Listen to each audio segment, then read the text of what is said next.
অতিরিক্ত গরমের পর মাঝখানে কটা দিন বৃষ্টি হলো, তো বৃষ্টির কারণে ড্রাগন গাছগুলো বেশ স্বাভাবিক হয়েছে।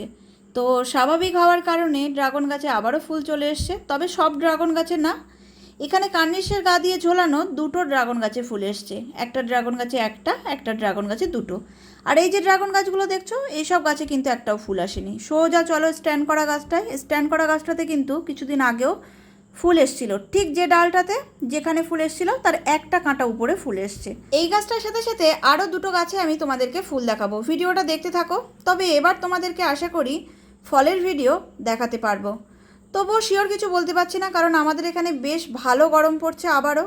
জানি না তোমাদের ওখানকার ওয়েদার এখন কেমন যাচ্ছে, অবশ্যই কমেন্ট করে জানিও। তবে এই যে ড্রাগন গাছে কুড়ি এসছে, এই সময় যদি একটু বৃষ্টি হতো তাহলে খুবই ভালো হতো। তো দেখা যাক কি হয়। তো যে কটা কুড়ি এসছে তোমাদেরকে দেখিয়ে রাখলাম। তো আজকের মতো ভিডিওটা এখানেই শেষ করছি। টাটা বন্ধুরা।